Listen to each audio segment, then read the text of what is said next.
रांची में सुप्रियो भट्टाचार्य ने सीएम की सुरक्षा को लेकर दिया बयान। कहा बढ़ाई जाए मुख्यमंत्री हेमंत सोरेन की सुरक्षा। सीएम की सुरक्षा को लेकर समीक्षा करें अधिकारी। रांची में कांग्रेस जेएमएम ने केंद्र सरकार पर निकाली भड़ास। कहा बिजली खरीद के लिए त्रिपक्षीय एग्रीमेंट राज्य हित में नहीं। केंद्र सरकार ने बिना बताए राज्य के फंड से की कटौती। रांची में कांग्रेस के पूर्व प्रदेश अध्यक्ष सुखदेव भगत का सर का दर्द। बोले कांग्रेस मेरे डीएनए में है, मैं अपने घर वापसी का बेसब्री से कर रहा हूं इंतजार। हजारीबाग में सुरक्षित नहीं अधिकारी। आईएएस अधिकारी माधवी मिश्रा के आवास पर की गई पत्थरबाजी। अभी तक पुलिस की गिरफ्त से फरार पत्थरबाज।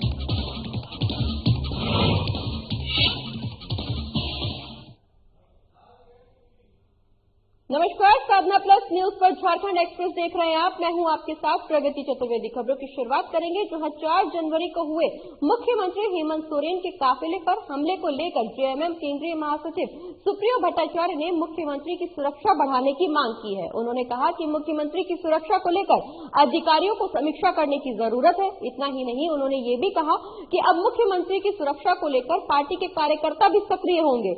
जरूरत पड़ी तो पार्टी के कार्यकर्ता भी मुख्यमंत्री की सुरक्षा में उतरेंगे। बता दें कि प्रदेश में बढ़ रहे महिलाओं के खिलाफ दुष्कर्म और हिंसा को लेकर लोग राजधानी के किशोरगंज चौक पर प्रदर्शन कर रहे थे। इस दौरान सीएम के काफिले के आरओपी वाहन पर हिंसक भीड़ ने हमला कर दिया, जिसके बाद सीएम को रूट बदलकर वहां से निकाला गया था।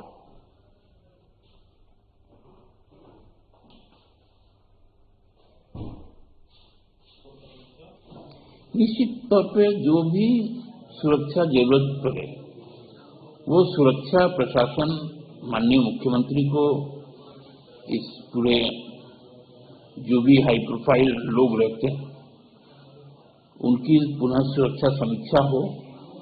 और अब हम तैयार भी हो रहे हैं कि अब हम अपने नेताओं की सुरक्षा, हमारा जो कार्यकर्ता है वो भी तत्पर होकर करेंगे। और ओरमांझी घटना के बाद लगातार हेमंत सरकार की किरकिरी हो रही है। बीजेपी लगातार इसके लिए आंदोलन कर रही है। सरकार की उपलब्धियां दुष्कर्म के रूप में बीजेपी गिनवाने का काम कर रही है। हालांकि सत्तासीन पार्टी जेएमएम और कांग्रेस ने इस मुद्दे पर बीजेपी से कोई राजनीति नहीं करने की बात कही है। दोनों ही पार्टियों का साफ तौर पर कहना है कि ओरमांझी की घटना दुर्भाग्यपूर्ण है, हम इसकी कड़ी निंदा करते हैं, लेकिन साथ ही बीजेपी को इस पर राजनीति करने की भी न करने की भी सलाह देते हैं। ये सरकार महिला सुरक्षा को लेकर संवेदनशील है, पुलिस अपना काम कर रही है। वहीं ओरमांझी घटना के अपराधी किसी भी हाल में बख्शे नहीं जाएंगे। का विषय है ही, पुलिस भी लगी हुई है। हमको लगता है कि क्योंकि अभी तक तो कोई लीड की भी बात नहीं आ रही है, क्योंकि इतना खातिराना ढंग से इस कांड को किया गया और इतना जघन्यतम कांड, और कोई क्लेमेंट भी अभी तक सामने नहीं आया, जबकि आसपास के सभी जिलों से खोजा गया, वहां से भी कोई पता नहीं चला। अब राज्य से बाहर भी लोग संपर्क कर रहे हैं, वहां से भी अभी तक कोई, क्योंकि जब तक आपको एक मिनिमम लीड नहीं मिलेगा तब तक तो हमको लगता है कि जो भी इस तरह के अपराधकर्मी हैं ये पेशेवर ही नहीं, बहुत शातिर भी, क्योंकि एक भी सबूत अभी तक ना मिलना ये काफी चिंता का विषय है। और हमको लगता है जो भी साइंटिफिक पुलिसिंग है, इन्वेस्टिगेशन है, वो तमाम चीजें पुलिस भी कर रही है। ऐसा है, इस पर ज्यादा नहीं बोलूंगा मैं, अब उनको बोलने दीजिए, भड़ास निकालने दीजिए, हम इतने कहेंगे। दूसरा है कि कुछ घटनाएं घटी हैं, जो घटी हैं उसको तो मानना पड़ेगा, लेकिन एक चीज समझना उनको चाहिए, पुलिस काम कर रही है। एक, पुलिस के पास 2 चीजें होती हैं, 2 काम करने होते हैं। एक तो प्रिवेंशन ऑफ क्राइम, क्राइम को अपराध को रोकना। अगर नहीं रोक पाई तो इन्वेस्टिगेशन करके क्राइम का डिटेक्शन और अपराधियों को सजा दे देना, ये काम है पुलिस का। अगर हम रोक नहीं पाए, पुलिस नहीं रोक पाई, तो डिटेक्ट करके, अनुसंधान करके डिटेक्ट करेंगे और सजा नहीं दिला पाएंगे, तब हम कमजोर माने जाएंगे। चलिए बढ़ते हैं आगे, जहां केंद्रीय ऊर्जा मंत्रालय, झारखंड सरकार और डीवीसी के बीच त्रिपक्षीय एग्रीमेंट हुआ था बिजली खरीद को लेकर। इसे कस्टोडियन की भूमिका में भारतीय रिजर्व बैंक में था, लेकिन इस एग्रीमेंट को झारखंड सरकार ने अपनी तरफ से खत्म कर लिया। वहीं कांग्रेस के प्रदेश अध्यक्ष कैबिनेट मंत्री रामेश्वर उरांव और जेएमएम केंद्रीय महासचिव सुप्रियो भट्टाचार्य का कहना है कि ये एग्रीमेंट राज्य हित में नहीं है। दरअसल मंत्री रामेश्वर उरांव और जेएमएम केंद्रीय महासचिव का कहना है कि केंद्रीय ऊर्जा मंत्रालय और आरबीआई के साथ हुआ समझौता जनहित में नहीं था। नवंबर में केंद्र सरकार ने राज्य के फंड से डीवीसी के लिए 1410 करोड़ की कटौती कर दी थी, और वो भी राज्य को बिना कॉन्फिडेंस में लिए ये फैसला लिया गया। अगर केंद्र से प्राप्त पैसे को राज्य सरकार के खाते से राज्य को बताए बिना यूं ही काटा जाता रहा तो फिर राज्य का विकास कैसे हो पाएगा। सुप्रियो भट्टाचार्य ने कहा कि अगर हमें डीवीसी से बिजली खरीदनी है तो हम सीधे डीवीसी से खरीद लेंगे, इससे केंद्र की हस्तक्षेप की जरूरत नहीं है।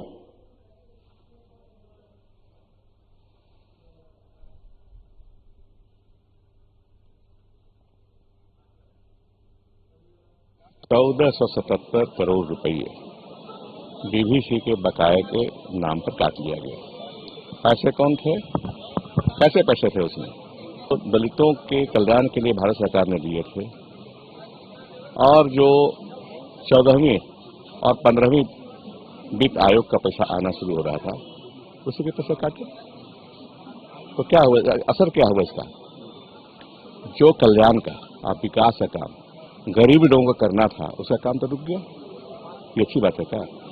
अगर त्रिपक्षीय करना है तो हमको भी जोड़ दीजिए ना। हमारा भारत सरकार के पास हमारा बकाया है, कल पढ़ रहा था 80,000 करोड़ से ज्यादा बकाया है भारत सरकार का, तो उसका क्यों नहीं होता समझौता उस पर?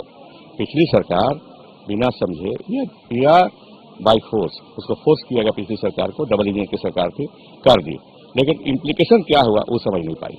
इम्प्लीकेशन हम लोग समझ रहे हैं, इसलिए उस त्रिपक्षीय समझौता से हम लोग अपने को अलग कर रहे हैं। जहां हमारा 72 करोड़ रुपया बकाया हुआ था उसमें 14.50 करोड़ रिजर्व बैंक ने काट लिया, और एक तरफा काट लिया, राज्य सरकार को विश्वास में भी नहीं लिया। तो ट्रिपेटाइट एग्रीमेंट जो त्रिपक्षीय समझौता होता है वहां तो हर पक्ष की अपनी बात होती है, अपनी दलील होती है। उसमें डीवीसी की भी दलील है, उसमें रिजर्व बैंक तो कस्टोडियन केवल था और हम थे, तो उसमें यदि कस्टोडियन एक तरफा कार्रवाई करे तो वैसे कस्टोडियन पर आप भरोसा करेंगे कैसे? तब तो हमारा जो भी सेंट्रल फंड आता है वो थ्रू आरबीआई आता है, तो हमारा छात्रवृत्ति का पैसा, पंचायती राज का पैसा, पीडीएस का पैसा, ये सब पैसे वो काट लेंगे। इसलिए अब हम यदि डीवीसी से बिजली खरीदेंगे, हम डीवीसी से भुगतान करेंगे, हम डीवीसी से जो हमको मिलना चाहिए वो हमको तो डीवीसी देती नहीं। और खबरों में आगे बढ़ेंगे, लेकिन फिलहाल वक्त एक छोटे से ब्रेक का, जल्द लौट रहे हैं।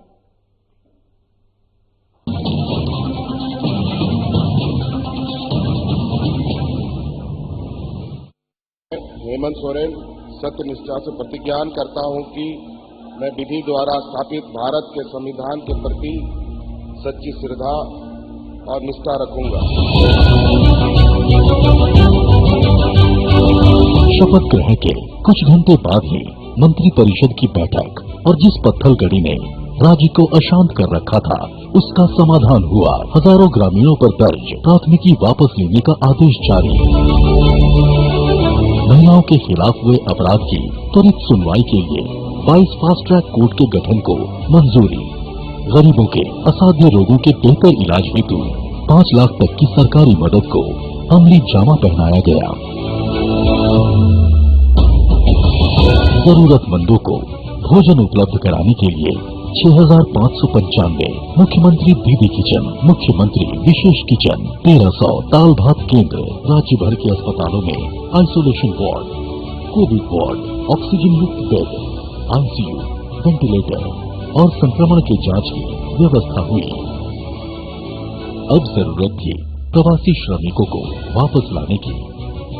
देश में सबसे पहले यही से पहल हुई और 484 श्रमिक एयरलिफ्ट 8.50 लाख श्रमिक भाइयों को श्रमिक स्पेशल ट्रेन से वापस लाया गया। 25 करोड़ मानव दिवस का सृजन एवं 20,000 करोड़ पारिश्रमिक देने के लक्ष्य के साथ योजना लागू की गई। श्रमिकों की मेहनत को सम्मान प्राप्ति के लिए बीआरओ से MOU हुआ और देश की सीमा पर सड़क निर्माण में संलग्न हुए।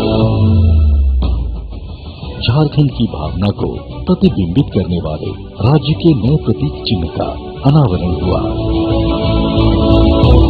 महिला सशक्तिकरण की दिशा में फूलो झानो आशीर्वाद योजना के जरिए शराब हंडिया के निर्माण और बिक्री में शामिल महिलाएं अपने जीवन में बदलाव की प्रेरक कहानियां कर रही हैं। 26,000 सखी मंडल की बहनों को बैंक लिंकेज के माध्यम से 370 करोड़ एवं 111 कुशल नर्स को देश के बड़े अस्पतालों में नियुक्त किया गया। इस कड़ी को और सशक्त करते हुए 22 युवतियों को कपड़ा उद्योग में नौकरी दी गई। खेल के क्षेत्र में विश्व भर में परचम लहराने वाले झारखंड को 20 साल बाद 24 जिला खेल पदाधिकारी मिले, उनकी नियुक्ति सुनिश्चित हुई।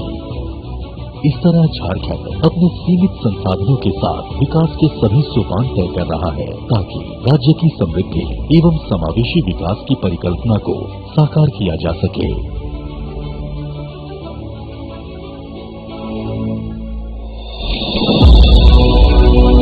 आइए साथ चलें, नए झारखंड की राह चलें।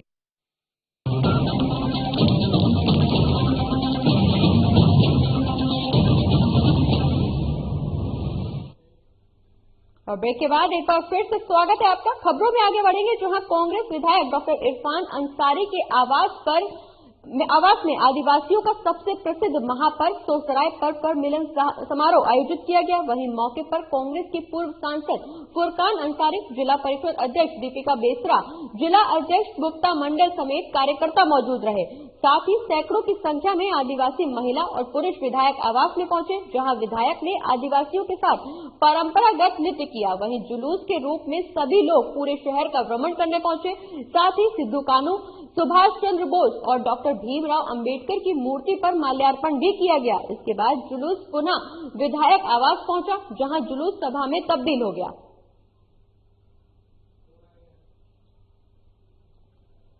और जो विधायक बनता है तो सभी को ख्वाहिश होता है कि मंत्री बने, और सब लोग तो बन नहीं सकता है। अब जो हमारे नेतृत्व की सत्ता है उनको लगना चाहिए कि किनकी आवश्यकता है वही मंत्री बने, और जो उनको लगा होगा कि नहीं ये लोग काबिल लोग हैं हमसे, तो बना दिया गया। सरकारी जो है सरकारी प्रक्रियाएं हैं ये कलखान मुर्मू को पता नहीं है। कोई भी बिल जब पास होता है तो गवर्नर का साइन होता ही है और उसके बाद ही आता है। उनको ज्ञान नहीं है, वो गुमराह कर रहा है। मैं सीधा से जानना चाहता हूं कि आप इसका रघुवर दास का भाषण सुने होंगे दुमका में कि सबसे बड़े आदिवासी के हितैषी हम हैं, तो पास करो ना ये बिल। तुम्हारा राज है दिल्ली में, नरेंद्र मोदी तुम्हारा है, पास करो। सबसे ज्यादा MP तुम्हारा बीजेपी का, पास करो। कांग्रेस के पूर्व प्रदेश अध्यक्ष सुखदेव भगत का दर्द गाये बगाए दिख ही जाता है। इस बार तो उन्होंने कहा कि कांग्रेस मेरे DNA में है, मेरा बीजेपी में जनता जाना गलत था। मेरे दिल में हमेशा सोनिया जी और राहुल जी के लिए प्रेम और सम्मान रहा है। मैं अपने घर वापसी का बेसब्री से इंतजार कर रहा हूँ। मैं जानता हूँ आला कमान का दिल बहुत बड़ा है, मुझे बस आला कमान के हरी झंडी का इंतजार है। बहुत जल्द ही मैं अपने घर में रहूंगा। बता दें कि पिछले विधानसभा चुनाव से पहले सुखदेव भगत बीजेपी में शामिल हो गए थे। वहीं विधानसभा चुनाव में बीजेपी ने उन्हें लोहरदगा से प्रत्याशी बनाया था, लेकिन चुनाव में वो कांग्रेस के प्रदेश अध्यक्ष रामेश राव से हार गए थे। बाद में सुखदेव भगत के द्वारा लगातार कांग्रेस प्रेम दिखाने की वजह से बीजेपी ने उन्हें पार्टी विरोधी गतिविधियों में शामिल होने का हवाला देकर पार्टी से निकाल दिया था। हालांकि अब उनके कांग्रेस में घर वापसी की खबर लगातार सामने आ रही है। कभी बीजेपी के लाइफ रहा नहीं, और ये मैं जरूर कहता हूँ कि जिस दिन मैंने ज्वाइन किया उसके बाद में कभी उसमें कार्यालय में मैंने कदम भी नहीं रखा। और इवन मैं जिस समय ज्वाइन किया था उस समय मैंने कांग्रेस के प्रति, हमारे केंद्रीय नेतृत्व आदरणीय सोनिया जी राहुल जी के प्रति, मेरे उद्गार आप देख सकते हैं, उनके प्रति हमेशा श्रद्धा रहा। और जो भी मेरी पहचान रही है वो आदरणीय सोनिया जी राहुल जी और कांग्रेस के कारण ही मेरी पहचान रही है। तो सुखदेव भगत का दर्द एक बार फिर से झलका है। उनका कहना है कि कांग्रेस मेरे डीएनए में है। मैं आला कमान से गुजारिश करूंगा, जल्द ही मुझे अपने वापस घर पहुंचने की उम्मीद है। तो इस दौरान सुखदेव भगत का कहना है कि बीजेपी में जाना मेरा फैसला था, ये फैसला गलत था। और इसी के साथ खबरों का सिलसिला लगातार आगे भी जारी रहेगा, लेकिन फिलहाल वक्त एक छोटे से ब्रेक का, जल्द लौट रहे हैं।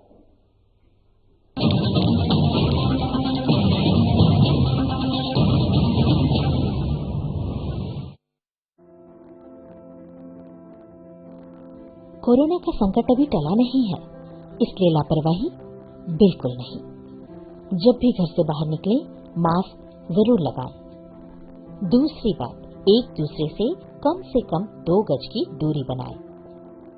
और तीसरा, अपने हाथों को साबुन से अच्छी तरह बार बार धोएं। यदि हम इन सभी मुख्य बातों पर अमल कर लें तो कोरोना वायरस के संक्रमण से बच सकते हैं और हमारा राज्य कोरोना मुक्त हो सकता है। मेरे प्यारे झारखंड वासियों, कोरोना का जंग अभी जारी है। हम और आप मिलकर ही इस जंग को जीत सकते हैं। इसलिए सरकार द्वारा दिए जा रहे निर्देशों का पालन करें और विश्वास रखें, हम और आप मिलकर जरूर इस जंग को जीतेंगे। सूचना एवं जनसंपर्क विभाग, झारखंड सरकार द्वारा जनहित में प्रसारित।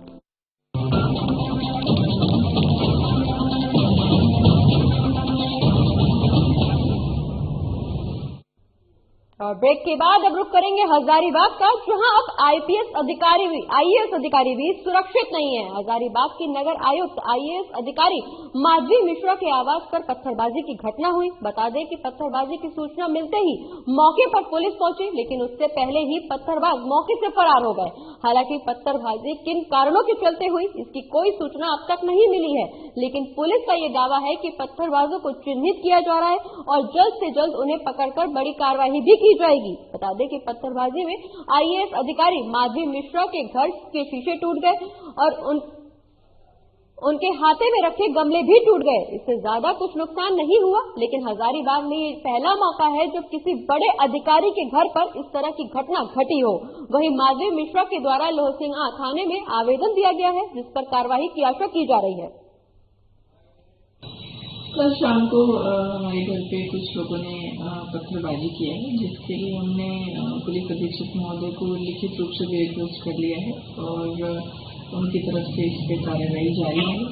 जल्दी ही मुझे लग रहा है कि दोषी जो भी है वो पकड़े गए। और मुख्यमंत्री हेमंत सोरेन के काफिले पर प्रदर्शन के दौरान हमला करने वाला मुख्य आरोपी भैरव सिंह ने आज रांची सिविल कोर्ट में सरेंडर कर दिया है। आपको बता दें कि झारखंड पुलिस के दबाव में आकर भैरव सिंह ने ये सरेंडर किया। वहीं सीनियर डिवीजन जुडिशियल मजिस्ट्रेट और अभिषेक प्रसाद की कोर्ट से अभियुक्त भैरव सिंह को 7 दिन के पुलिस रिमांड पर कोर्ट ने सुखदेव नगर पुलिस के हवाले किया है। बता दें कि सुखदेव नगर पुलिस द्वारा 14 दिनों की रिमांड मांगी गई थी। वहीं जेल जाने से पहले भैरव सिंह ने कहा कि आंदोलन करने वालों को जेल भेजा जा रहा है। मैं समाज की बहनों की रक्षा के लिए आंदोलन कर रहा हूं और मेरे जेल जाने के बाद ये आंदोलन रुकना नहीं चाहिए। साथ ही इस दौरान उसने ये भी कहा कि मुख्यमंत्री पर हमला करने का और उनके अपमान करने का मेरा कोई इरादा नहीं था।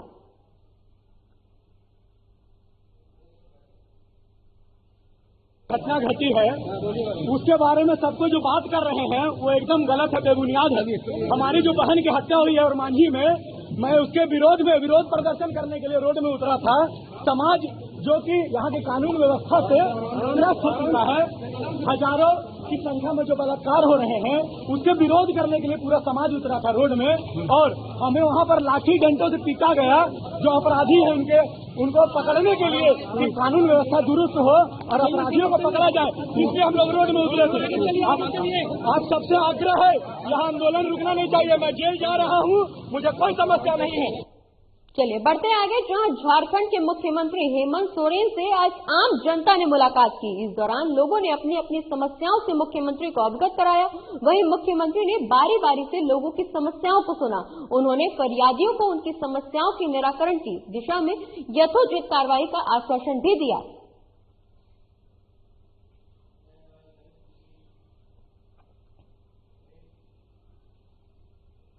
और धनबाद में बीजेपी महिला मोर्चा ने 1 दिवसीय धरने का आयोजन किया, जिसमें महिला नेताओं ने मांग की कि राज्य में हेमंत सरकार महिलाओं को सुरक्षा देने के मामले में विफल है। वहीं सूबे में भ्रष्टाचार, भय, दुष्कर्म, अपराध चरम पर है, जिसकी वजह से महिलाएं खुद को असुरक्षित समझ रही हैं। ऐसे में झारखंड की कांग्रेस झामुमो महागठबंधन सरकार के मुखिया पद से मुख्यमंत्री हेमंत सोरेन को अविलंब इस्तीफा दे देना चाहिए।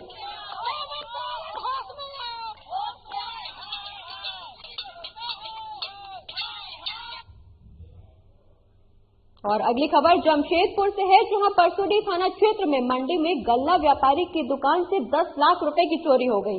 साथ ही चोरों ने मौके पर लगे सीसीटीवी की डीवीआर को तोड़ दिया, जिससे आरोपी पकड़ में न आ सके। वहीं जानकारी मिलते ही पूरी कृषि बाजार समिति में हड़कंप मच गया, तो दूसरी चोरी की सूचना पर पुलिस तुरंत एक्शन में आई। डीएसपी आलोक रंजन ने दल बल के साथ घटनास्थल पर पहुंचे और मामले की जांच पड़ताल में जुट गए। फिलहाल पुलिस मामले की जांच कर रही है। बता दें कि शहर में लगातार बढ़ती चोरी, लूट, छिनतई की घटना ने जिला प्रशासन की नींद उड़ा दी है, जहां लगातार आपराधिक घटनाओं में इजाफा होता देख शहर वासियों में गुस्सा दिख रहा है।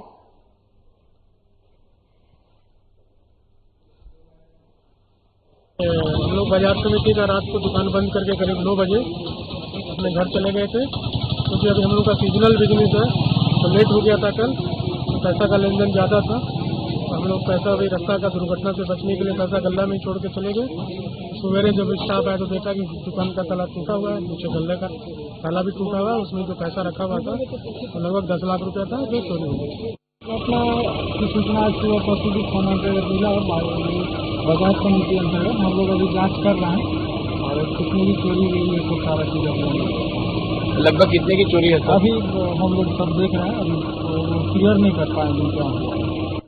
और सिखों के 10वें गुरु गुरु गोविंद सिंह जी का 354वां प्रकाश पर्व 20 जनवरी को मनाया जाएगा। इस मौके पर प्रभात फेरी निकालने का भी प्रचलन रहा है, लेकिन कोरोना महामारी को देखते हुए कुमार दुबी गुरुद्वारा सिंह सभा कमेटी और सिख संगत ने संयुक्त रूप से प्रभात फेरी नहीं निकालने का फैसला लिया है। बता दें कि प्रभात फेरी की जगह 8 जनवरी से 17 जनवरी तक गुरुद्वारा परिसर में ही सबद कीर्तन का आयोजन किया जाएगा और 20 जनवरी को गुरु गोविंद सिंह जी का प्रकाश पर्व मनाया जाएगा।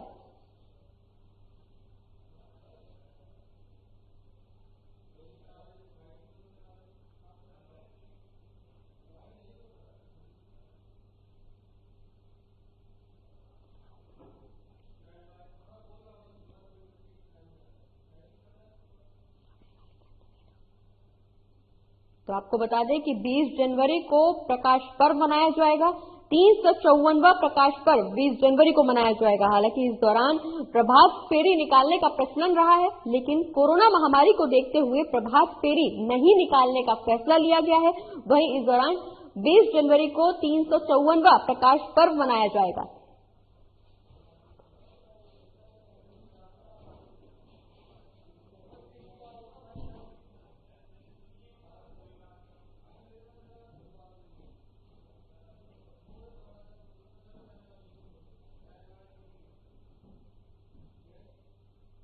चलिए बढ़ते आगे, जहां कोयलांचल में पुलिस ने कई चौक चौराहों पर सघन वाहन जांच अभियान चलाया। वहीं सघन चेकिंग अभियान वरीय आरक्षी अधीक्षक और सिटी एसपी के निर्देश पर चलाया गया। पुलिस ने चेकिंग के दौरान काले शीशे वाले 4 पहिया वाहनों से जुर्माना भी वसूला, जबकि कई वाहन चालक अपने वाहन के शीशे से काली फिल्म उतारते हुए दिखाई दिए। वहीं 2 पहिया वाहन चालक के कागजात, हेलमेट और मास्क की भी जाँच की गई। मौके पर ट्रैफिक इंस्पेक्टर आरपी वर्मा ने बताया कि जिला पुलिस और जिला यातायात पुलिस अलग अलग चौक चौराहों पर सघन वाहन जांच अभियान चला रही है।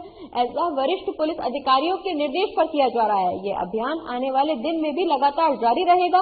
वहीं यातायात नियमों का उल्लंघन करने पर किसी भी वाहन चालक को बख्शा नहीं जाएगा। उनसे जुर्माना वसूल कर कानून सम्मत कार्रवाई भी की जाएगी। तो आपको बता दें कि धनबाद में पुलिस ने वाहन चेकिंग अभियान चलाया। इस दौरान मास्क, कागजात, हेलमेट की चेकिंग की गई। वहीं इस दौरान लोगों से जुर्माना भी वसूला गया। इस दौरान आपको बता दें कि पुलिस का कहना कि लगातार ये वाहन जांच चलता रहेगा। तो कोयलांचल में पुलिस ने कई चौक चौराहों पर वाहन जांच अभियान चलाया। इसके दौरान लोगों से जुर्माना भी वसूला गया। हम लोग इसको अभियान चला रहे हैं सरकार के द्वारा थाना के द्वारा भी चलाया जा रहा है।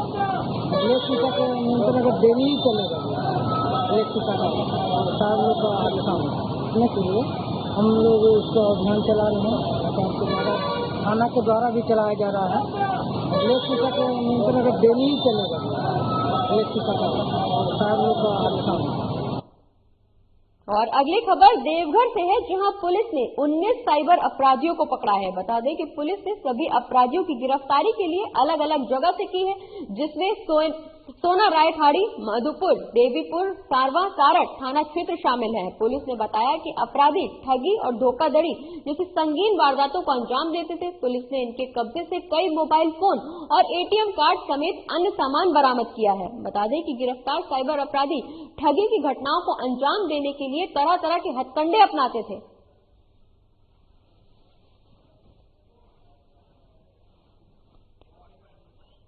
अभियान चला रही है। इसी अभियान के अंतर्गत देवघर पुलिस की 4 टीमें, एक का नेतृत्व एएसपी प्रवेशन कपिल चौधरी, दूसरे का नेतृत्व डीवाईएसपी मंगल सिंह जामुदा, तीसरे का नेतृत्व डीवाईएसपी साइबर श्रीमती नेहा बाला और एक का नेतृत्व ऑफिसर इंचार्ज सारवा कुमार अभिषेक कर रहे थे। कुल 4 टीमों के द्वारा मधुपुर, देवीपुर, सारठ, सारवा और कुंडा थाना क्षेत्र में छापामारी की गई है और 19 साइबर क्रिमिनल्स को गिरफ्तार किया गया है।